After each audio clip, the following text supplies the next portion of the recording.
We return to our study of the 5 books of Moses.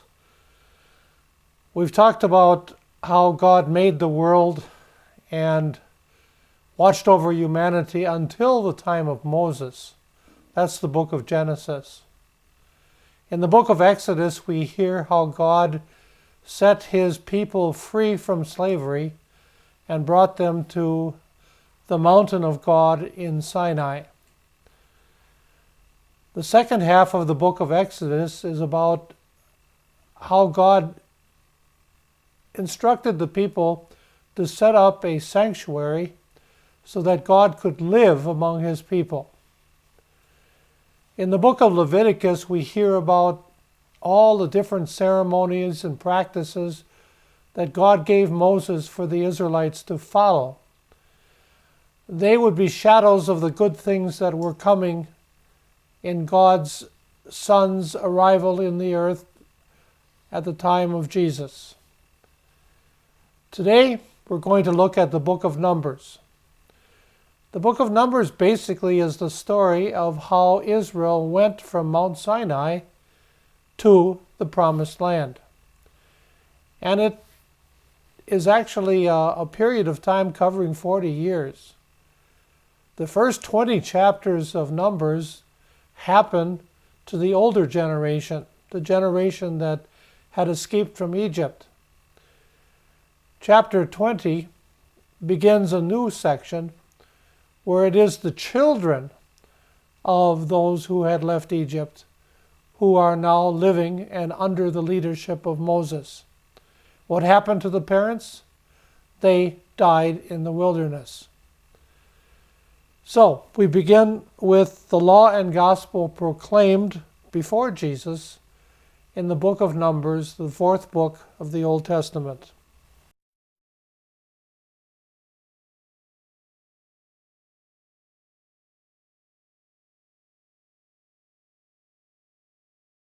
This slide is an outline, and it teaches a very simple lesson. The journey to Mount Sinai and the journey from Sinai to the Promised Land mirror each other. You can see these are the topics. From to, description of God's chosen leaders, opposition. In the case of Egypt, it was Pharaoh. Then how God saved them at the Red Sea and also on the night of Passover. Then their journey through the wilderness in which they grumbled against God and against Moses. And at the very end, we begin to see how God at Mount Sinai pulled together an army of people who were going to, or supposed to, conquer the Promised Land. When we turn to the book of Numbers, we find the subject matter is in reverse order. We start out with some chapters about organizing the people. Then we have grumbling. There is a dynamic picture of God's salvation. Then we have the story of the opposition not from Egypt, but now from people near the Promised Land. And then we have a handing off of leadership to the next generation. And finally, how they got on the last part of Numbers is how they got from Sinai Peninsula to the Jordan River.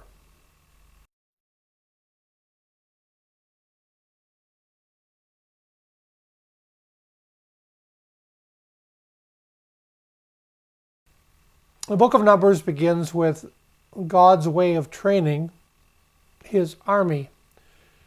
The word army really isn't used, but God was going to use his people, the ones that he had liberated, to be the strike force to empty Canaan of its godless inhabitants and create a space for God's people to settle down.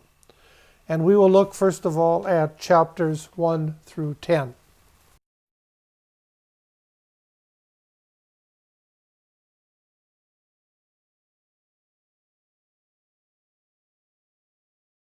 The book of Numbers actually reflects the fact that there was a counting. not of every person, but of those who are of military age and would be able to fight for the Lord.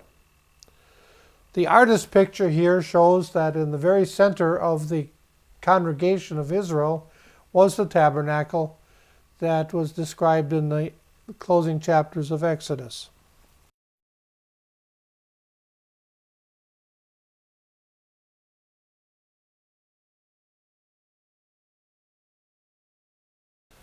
The first counting or first census came up with a number of 603,550 men of military age. There are many discussions about this number, and quite frankly, those of us who live thousands of years later are not particularly clear on how this numbering was intended. But even if we don't know precisely, we can see the relative size of the 12 tribes of Israel. It's organized. There are 4 divisions, one headed by the tribe of Judah, one headed by the tribe of Reuben, one headed by the tribe of Ephraim, and one headed by Dan. The tribe of Levi was not counted as part of the army, but there was a separate counting. The various bars will show you the relative size of the tribes, from the smallest, Manasseh, at this time, to the largest, Judah.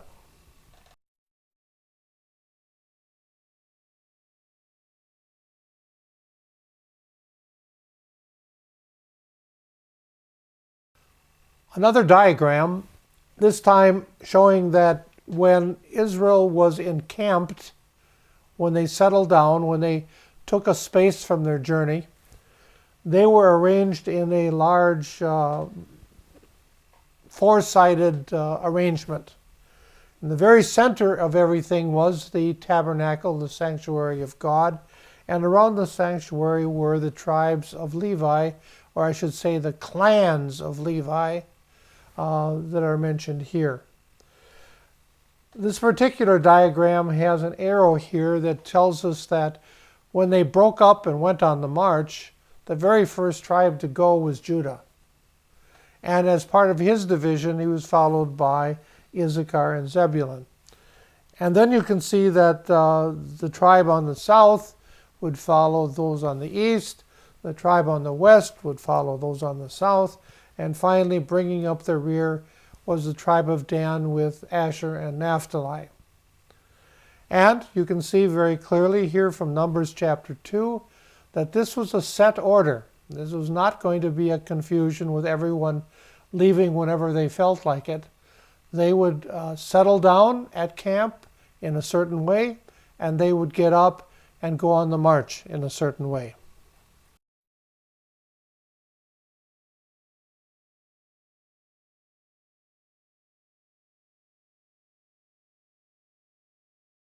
Another way that God organized things was to create an office, you could say, a position, a kind of person called a Nazirite. This has nothing to do with Nazareth, where Jesus was born. A Nazir was someone set apart, and I think the closest equivalent today would be a special operations man. And there were 3 things to set him apart from the rest of the people. He would abstain from wine, no alcoholic beverages whatsoever, including also simply grapes he could not eat. He could not cut his hair as long as he was a Nazirite, and he was to avoid touching corpses and other dead things. A Nazirite most often was for a set time, a month perhaps, 6 months perhaps, and during this time he would carry out a special duty to serve the people.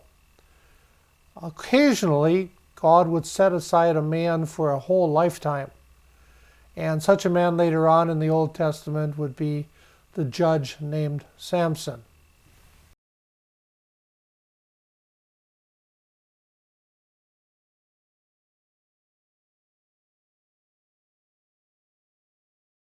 the number of Nazarites was small, but those who were to take care of the sanctuary of God, God's house, were one of the tribes of Israel, the Levites.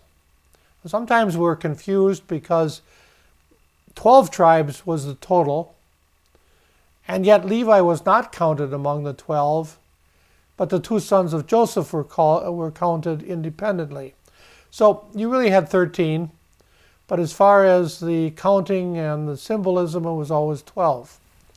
The Levites were the descendants of the third son of Jacob, and they are the ones who answered the call to stand alongside Moses at Mount Sinai when the people rebelled and worshipped the golden calf. The Levites then became a tribe set apart for serving the Lord and his house. And you can see that a practice that has been carried out among believers for thousands of years, the leader would lay the hand on the servant, the one who was to take this responsibility. Who were Levites? They were helpers.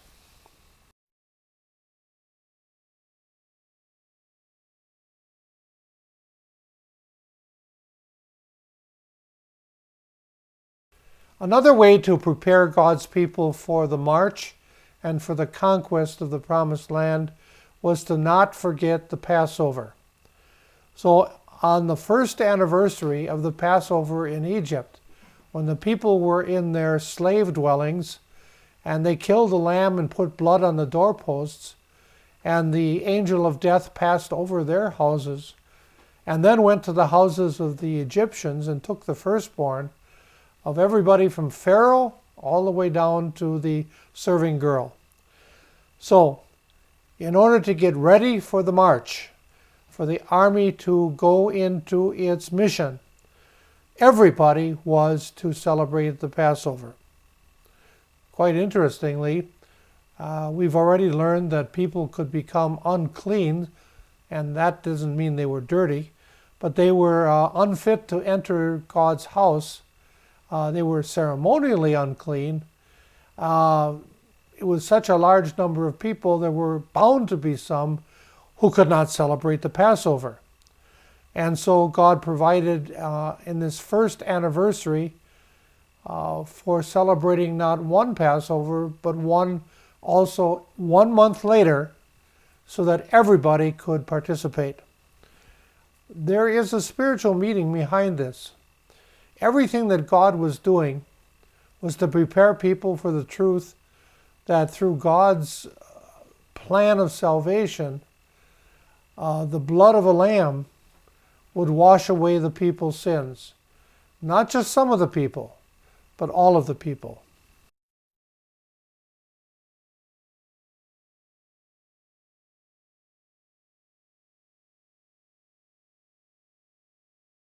We go back to our chart and we see after dealing with the setting up of God's army, we have them now moving out, going from Mount Sinai in the direction of the Promised Land. And just like they did when they left Egypt and left the Red Sea, the people quickly fall into grumbling. They saw only the worst side of things, and it had to do with food and water and other such things.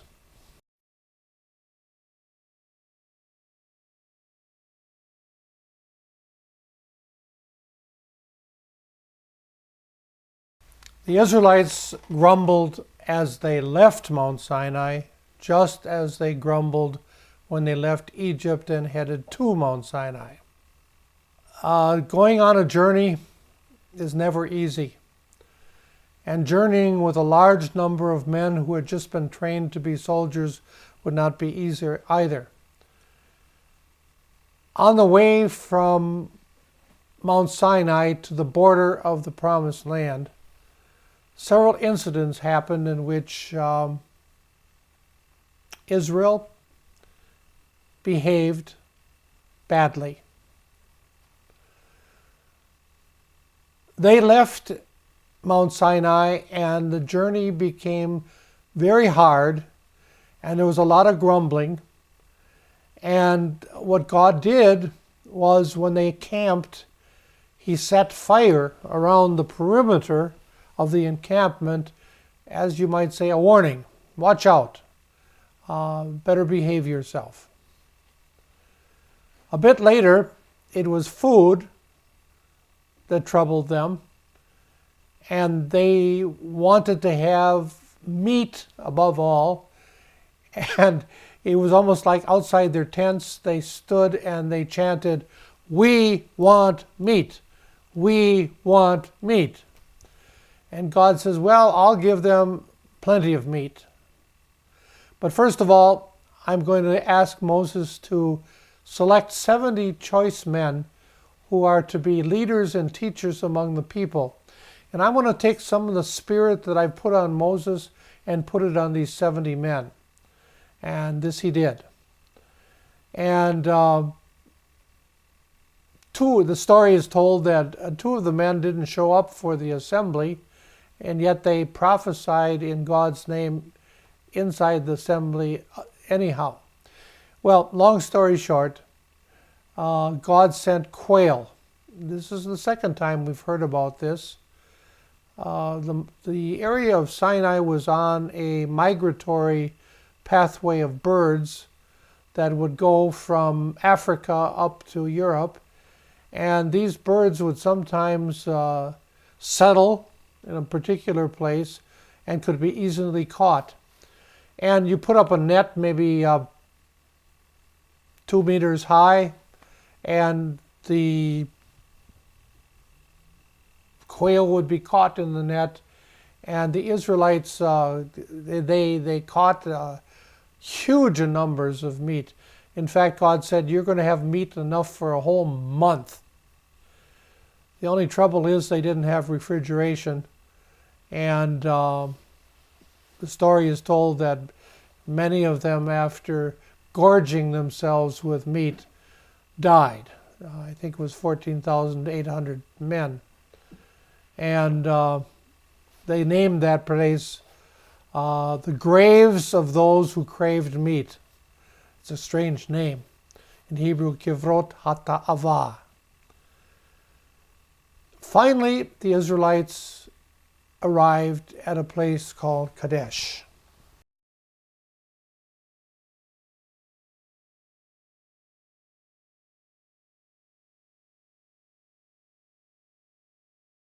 Kadesh is at the northern end of the Sinai Peninsula, and you might say it's at the gateway of the Promised Land. From here they could easily march into the country and conquer it as God had promised, and inherit the land promised to Abraham, Isaac, and Jacob.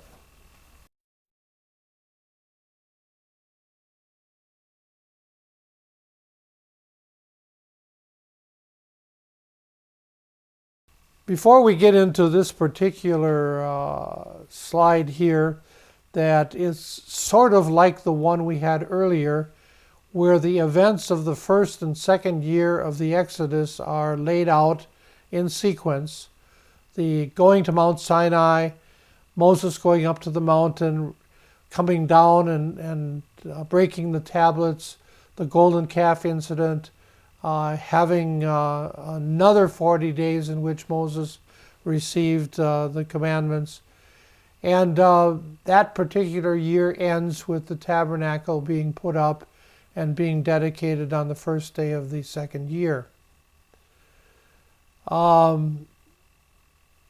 This second year would continue with the older generation all the way till their arrival at Kadesh.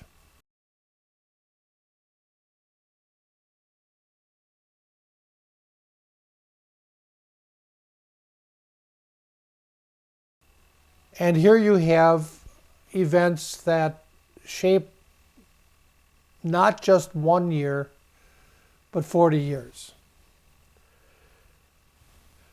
Moses chose somebody from each tribe. So there were 12 spies.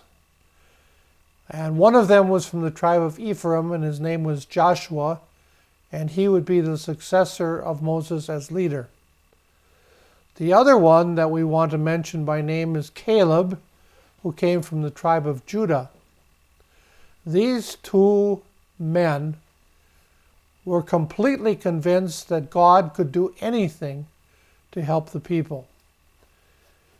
Well, what happened is that the 12 spies made a trip up into the Promised Land, and they had two questions to answer. God said, answer this question first. Is this a good land? I promised you that. Is it good? Second question is, can we take it?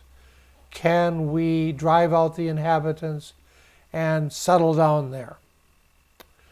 Well, when they came back, only Caleb and Joshua said, let's go. The other one said, I think we better go back to Egypt. What we saw up there were some pretty nasty fellows, and we're all not that good at making war, and our children are certainly going to be killed. This was grumbling. God's glory appeared to shut them up, and Moses interceded because God was ready to wipe out the grumbling Israelites, but Moses pleaded for them, and this is in Numbers chapters 13 and 14. The second event happened also up at Kadesh. The people were not too happy that God had punished the grumbling, and especially there were some people from the tribe of Levi. It would be the clan of the Korah, and then from the tribe of Reuben, Dathan, and then 250 leaders. And they basically said to Moses and Aaron, we're just as good as you are. You say you're holy, we say we're holy. And so they basically grumbled against Moses and Aaron. And their battle cry was, Moses, you've gone too far. And God's glory again appears. And again, Moses and Aaron are in a position of pleading for the people who are basically asking to be punished. What happened is that the leaders of the rebellious group, Korah and Dathan, the earth opened up and swallowed them. They disappeared. And fire came from God and burnt up the 250 rebels who had brought incense to the tabernacle, basically asserting they were just as good as the chosen leaders of God. This happens in chapter 16 of Numbers. All right, we get to the third incident at Kadesh. All of these happened around this city. Many people die. And again, the grumbling continues, but this time they targeted Aaron. Now remember, Aaron had been the one who had built the golden calf when the people grumbled that Moses had disappeared. This was earlier. And Aaron seemed to be the one that they felt that they could take on. And their accusation against Aaron is, it's all your fault. The fact that the earth opened up and swallowed Korah, and that fire came out from God and burned up the 250 leaders. You've killed the Lord's people, was their cry. And again, God's glory appears. And this particular time, the glory of God took the shape of a cloud that descended. The cloud had been leading them during the day, and a pillar of fire by night, but this was the cloud. And a plague struck, and Aaron picks up the censers. Censers were the religious ornaments that were used to burn incense. And when the 250 were killed, all of these censers were lying around on the ground. And what Aaron did is he picked them up and he smashed them, and he made plates that were put on the altar of burnt offering of the Israelites. Sort of a reminder to the people, when you rebel against God, You are rebelling against God, not against Aaron and Moses. And God used a miracle to indicate that the ones he had chosen were the ones that they were to obey and follow. He asked that every tribe yield up a walking stick, a staff, and that for the tribe of Levi it would be the walking stick of Aaron. And they were to be put in the front of the tabernacle overnight in the ground, and the cloud came down. In the morning, a miracle happened. 11 of the staffs didn't change one bit. But Aaron's staff came alive, and it had leaves, and it actually had flowers, and it had almonds. That's not something that happens overnight. But it was God's indication that Aaron was exactly God's choice to be with his brother a leader. And that particular staff with its buds was put in the Ark of the Covenant, together with a pot of manna and the 2 tables of stone that Moses got on Mount Sinai.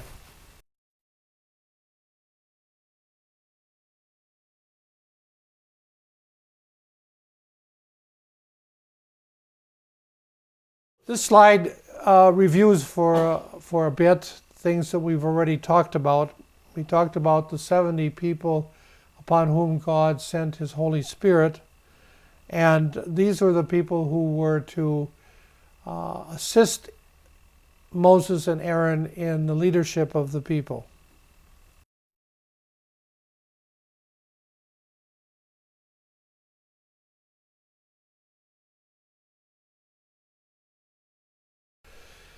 The spies that were sent out went up the center of the land from Kadesh, and they went all the way up to the north, and when they came back, they stopped at a place near Jerusalem called the Valley of Eshcol. And there they saw the abundance of the land. If a person visits Israel today, you hardly call it a place flowing with milk and honey. One of the big reasons for that is that in the thousands of years since that time, many of the trees have been cut down and the land has been left scarred. Only recently have trees been replanted in many places in the Holy Land. But at this particular time in the Valley of Eshcol, there was a bunch of grapes that was so large that they had to cut a pole, and the two of the spies carried it. It was so big and it was so heavy. This answered the question of God, is it a good land? Yes, indeed it is.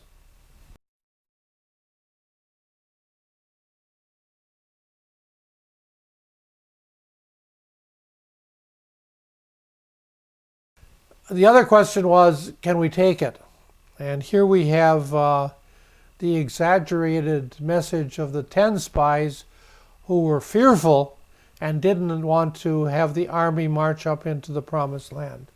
And it exaggerated. It says that the Israelites would be like grasshoppers. And you know, grasshoppers are something you can step on.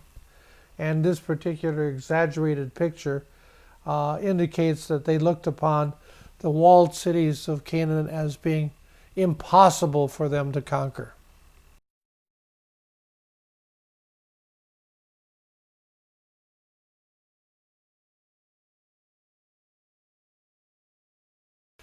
This slide reviews for us what happened to Korah when he said, "You've gone too far." And Moses says, "Stand aside from the rest of the people." And then a miracle happened. The ground opened up and swallowed the rebels.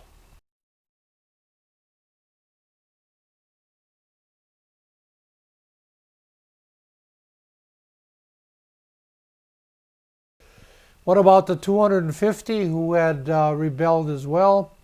Fire came out from the Lord and consumed them.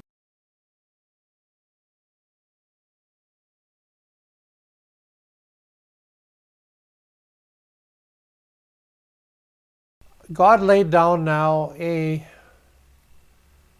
discipline for his people. The generation that had seen the Red Sea and the Passover in Egypt would not enter the Promised Land.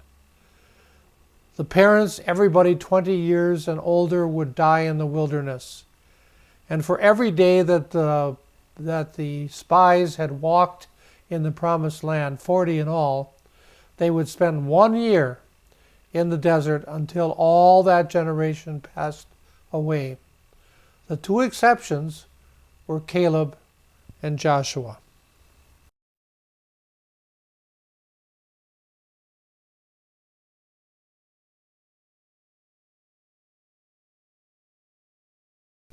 We've taken the Israelites from Mount Sinai to a place called Kadesh on the edge of the Promised Land, and we've heard about how the spies did not agree. In fact, 10 of them disagreed that Israel could go and be victorious.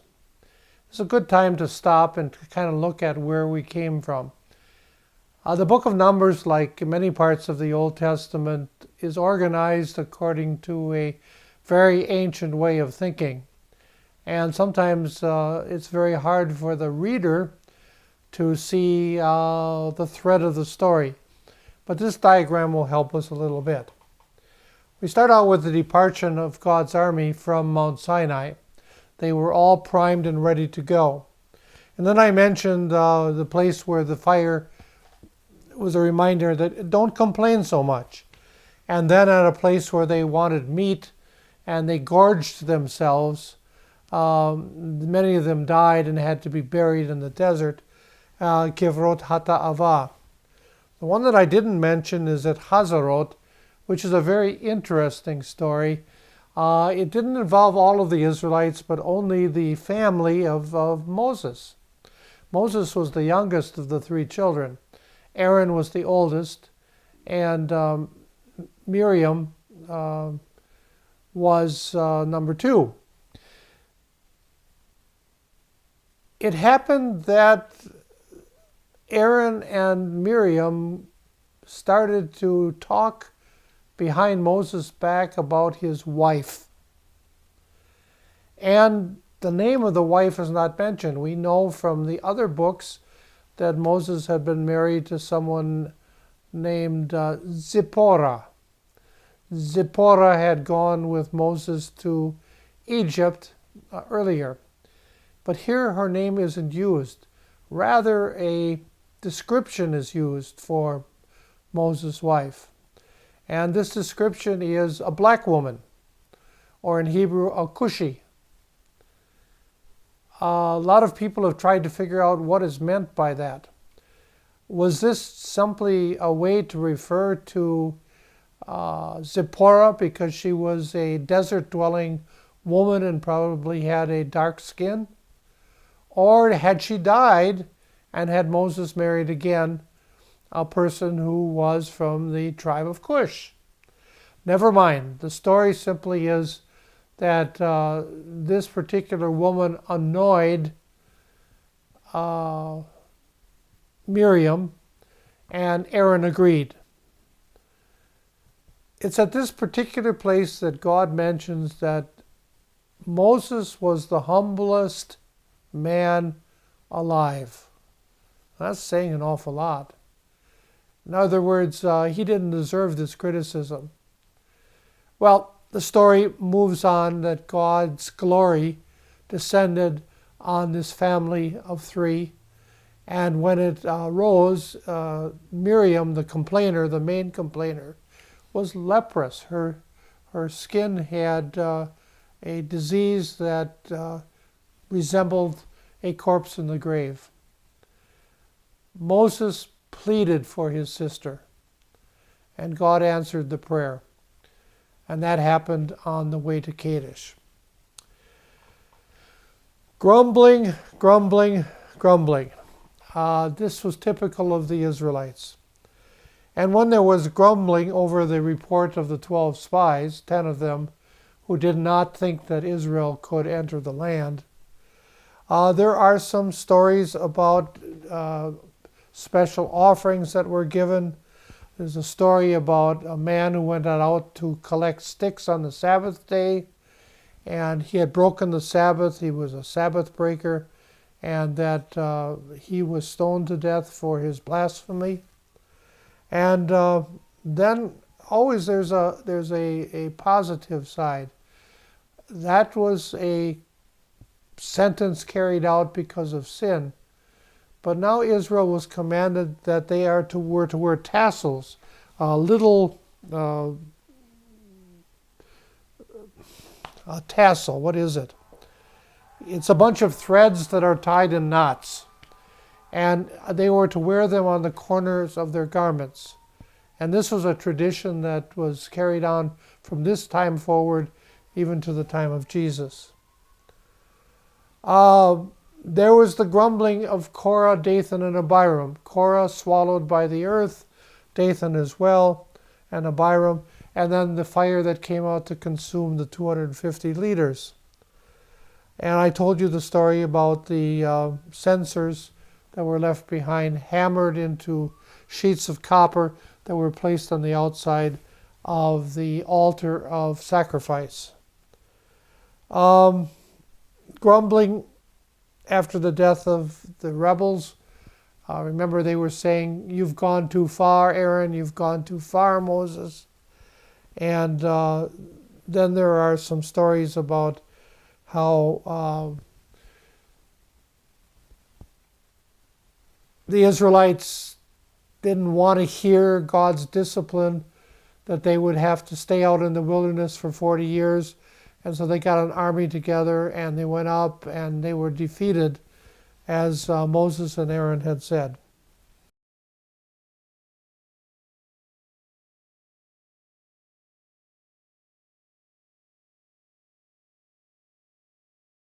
We return to our outline, and the next point is that here in the travel from Sinai to the Promised Land, God gave a very visible picture of salvation.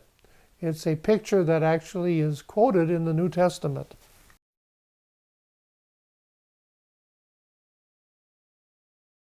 Salvation in the desert.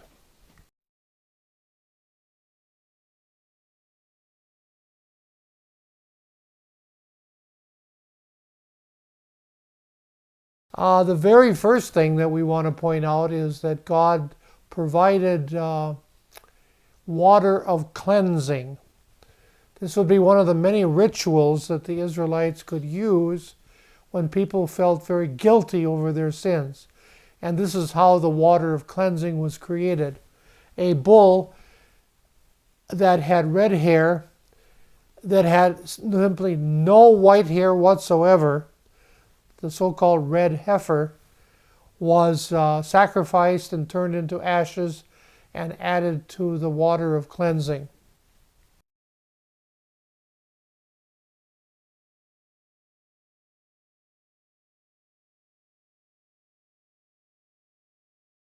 Then the Israelites were plagued with serpents, snakes, poisonous snakes, that entered the camp and began to bite the people.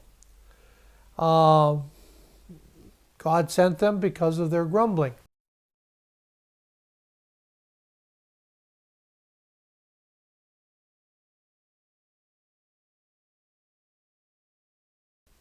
God commanded Moses to put a bronze, this was a symbol of a snake and not a real snake, on a pole and to set it up. And Moses said, if you look to this pole and trust that the Lord will spare you, He will give you salvation. You will not die of your snake bite. But if you don't look to this pole, you will die. And this particular pole and snake was saved by the Israelites and shows up in the book of 2 Kings. It had become an object of false worship. But the most important place where it turns up is when Jesus was talking to the leader of the Jewish court named Nicodemus, and he pointed out that as Moses lifted up a snake in the desert, to save the people who were snake bitten, God would raise up his son also on a pole, the cross, for the salvation of the world. Again, it's a picture of a shadow and a later, much later reality.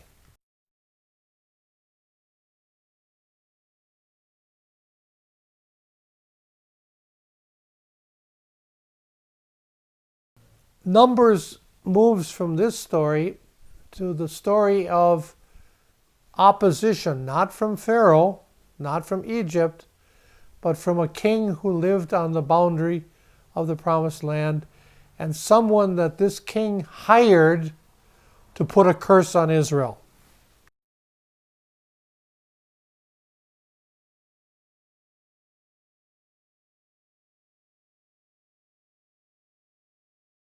It's the story of a man named Balaam, and it happened at a place called Peor. And both of these things were never forgotten by the Israelites.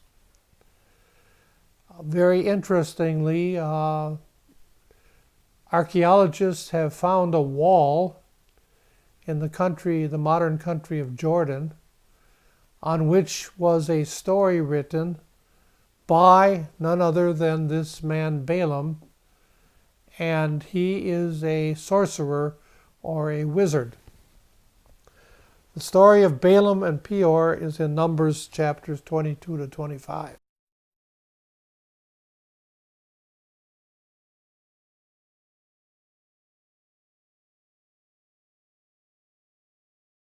The king of Moab wanted to put a curse on Israel.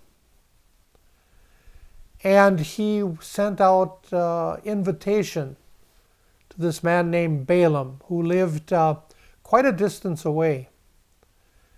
And Balaam liked money, and he was offered a considerable amount of money to come and curse Israel. But God says, you go, you have to say exactly what I tell you to say. You're not free to come up with your own words. And Balaam came down to the king of Moab, and he said, well, let's do a lot of sacrificing on a high place overlooking the Israelite who are settled down there on the ground near the River Jordan. And this was what often sorcerers do. They do a lot of outward ceremonies, and they believe that therefore they gather power and the ability to put on curses or blessings. Balaam spoke 4 times. And the first time he said, I see a people who live apart from the other peoples of the earth and do not consider themselves one of the nations.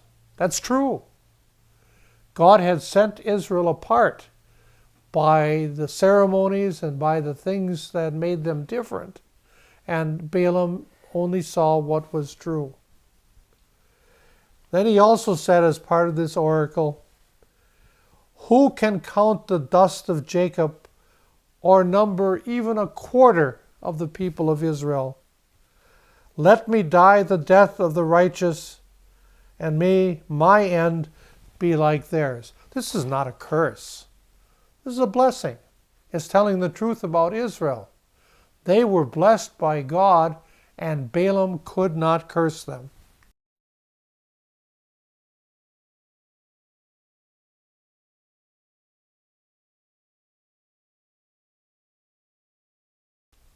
The king of Moab says, I didn't pay you for this. And Balaam says, well, let's try a different place.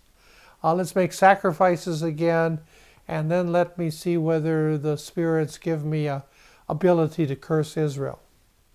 The second oracle or speech of Balaam, God is not a man that he should lie, nor a son of man that he would change his mind. Does God not speak and then not act?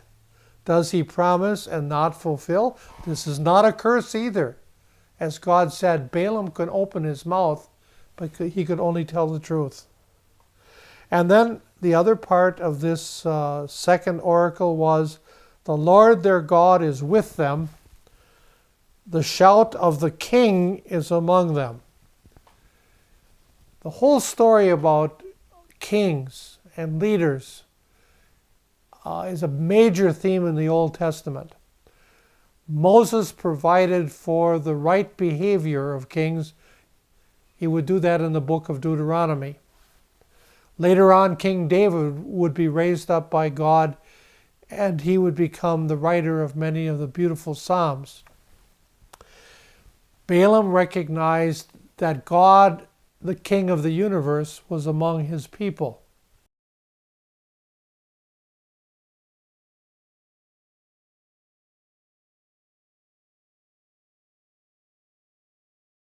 And the king of Moab says, this is not what I asked you to do.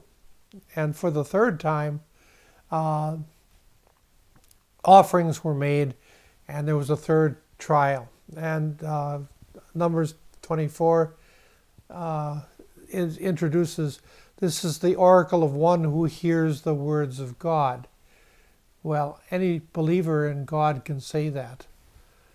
How beautiful are your tents, O Jacob, your dwelling places, O Israel. Again, not a curse, but a recognition that God was going to use Israel to bring salvation to the world.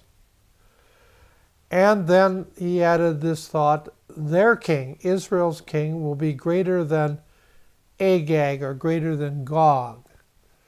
Agag was a name for the king of the Amalekites who had attacked Israel on the way to Mount Sinai, an evil person. And so their king, Israel's king, was not going to be such a godless person, but much greater than them. And the kingdom of the Israels will be raised up, will be exalted.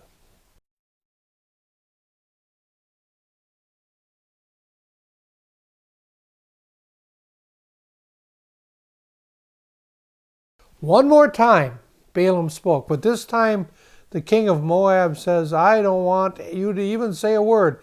And yet Balaam says, I can't help it. I have got to say the fourth thing that God has put in my mouth. And this is the most beautiful of all. I see him. Who's Balaam talking about? I see the king. I see the ruler of Israel. I see God. I see the King and King of Lords. I see him. But not now. This is a king that is still coming, referring to Jesus. I behold him. But he's not here right now. He's not near. And then he says, a star will come out of Jacob, and a scepter will rise out of Israel. By the time Mary and Joseph left Nazareth and went to Bethlehem, where Jesus was born, wise men in the east saw the star that Balaam talked about, and they knew that the King of Kings and Lord of Lords was soon to be born. All of this was in a story about a sorcerer who was hired to put a curse on Israel. It's right in the middle of the book of Numbers, and it is a great proclamation of God's salvation.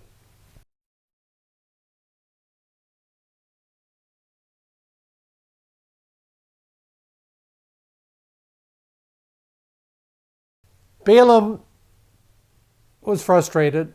He had failed. He could not curse.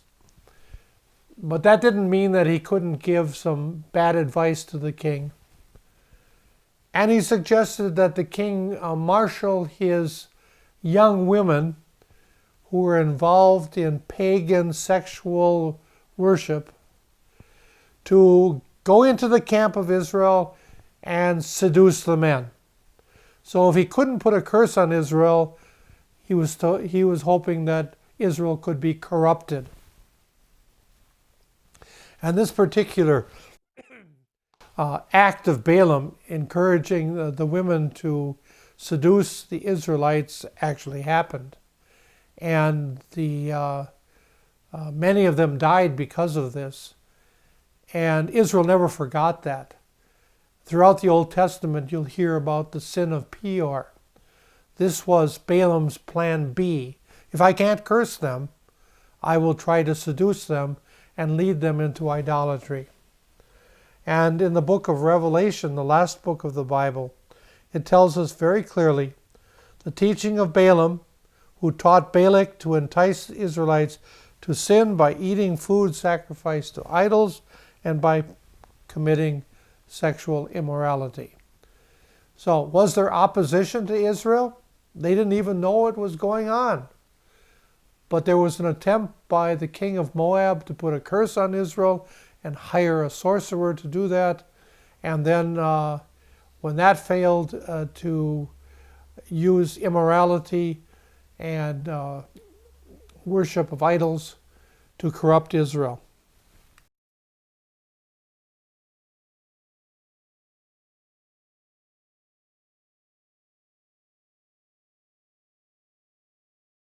Numbers chapter 25 gives us a very vivid picture of how God stopped the plague that was running loose among the Israelites because of their immorality.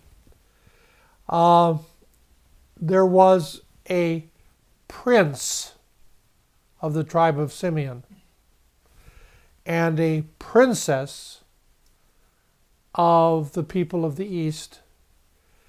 And the Bible says that these two had the audacity to go into the tabernacle of God to have sex there in their immoral worship. And the son of Aaron's son, this would be the grandson, Phinehas, son of Eleazar, son of Aaron, he went into the tabernacle with a sword and he put it through both of them right in the middle of their idolatrous immorality.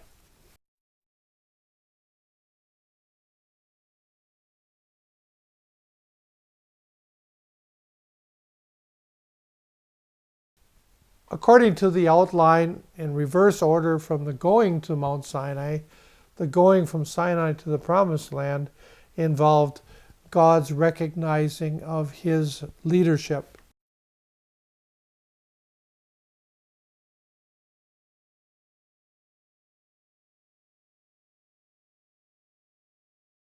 God's men. There were two of them at this time. Oh yeah, Moses was there. But the two of them would be the two spies who came back with a good report, Joshua and Caleb.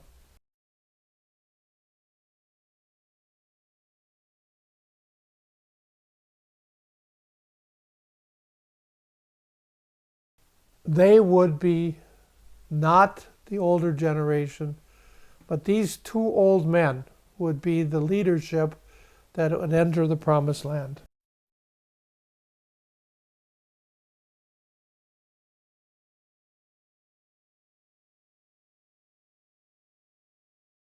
And so Moses took Joshua and he, in front of Eleazar the priest, and laid his hands on him, and he would be the new Moses.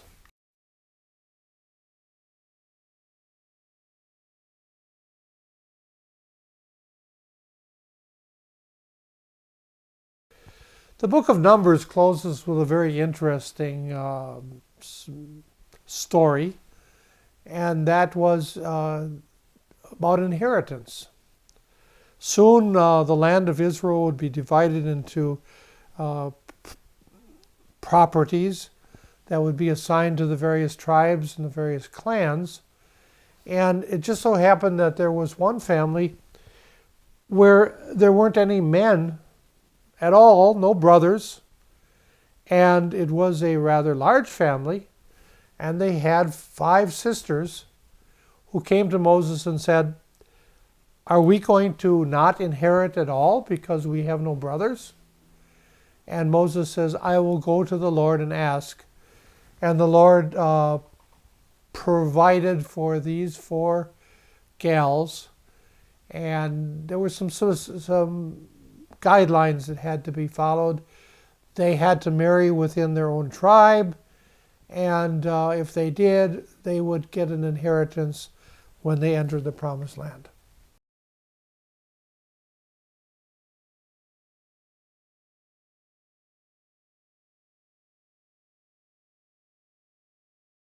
So, God's army now was, you might say, ready to do its job 38, 40 years after the spies had brought back an evil report.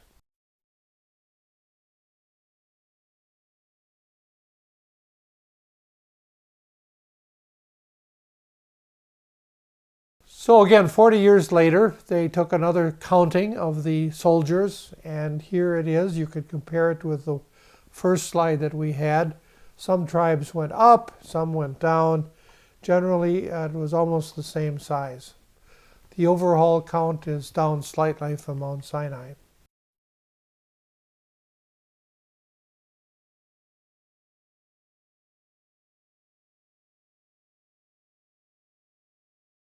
And a reminder that the older generation would die in the wilderness, and not one of them was left. The only two survivors would be Joshua and Caleb, God's men.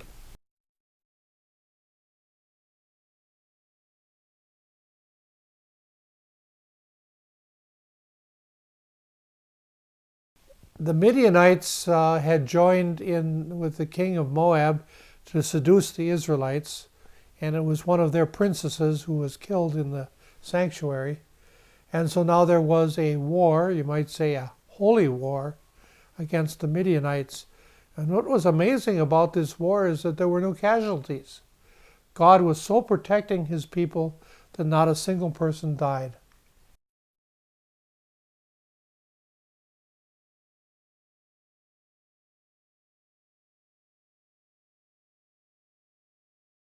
Total victory over Midian.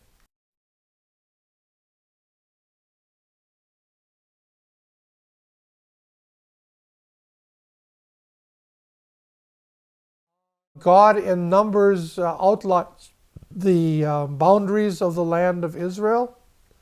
And now another, this wasn't five sisters who wanted an inheritance.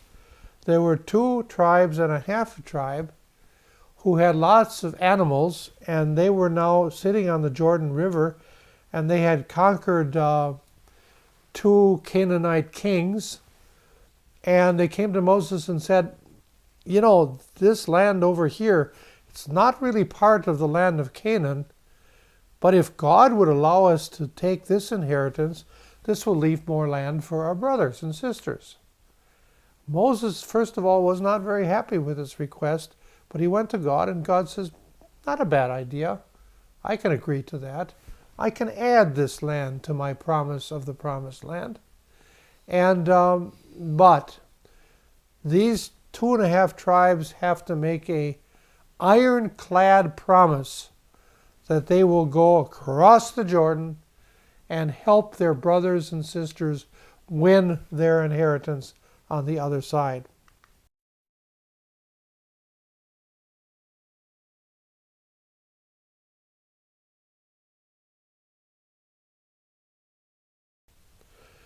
Also, at the end of the book of Numbers, we hear that God set up cities of refuge. We've mentioned that once before. We'll mention it again. They were spread all around the land so that not hard to get to. 3 of them on the west of the Jordan, 3 of them on the east of the Jordan. And what were they there for? They were there for when a person died, and the person who killed them, it was an accident, like somebody cutting wood in the forest and the axe head flies off and hits the man and kills him. It wasn't an intentional homicide. What to do? Well, you could run to these cities of refuge, and you could not be punished for the death of someone. But you had to stay in that city.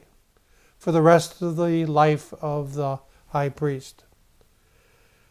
Also, the Levites who had to live and had to raise families were not given an inheritance, but were given 48 cities. That was the green spots here on the map, in which they would live and do their farming. It's not true that the Levites and the priests spent all their time at the sanctuary. Actually, they only spent a small fraction of the year serving at the tabernacle. The rest of the time, they were farmers, just like the rest of the Israelites.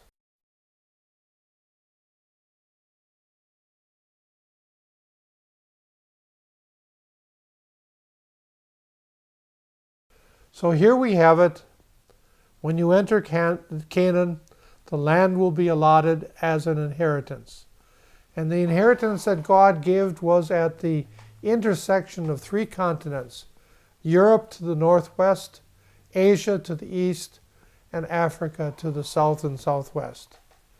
And the 2.5 tribes were included now in the promise of God because of the way that they had asked properly for the permission.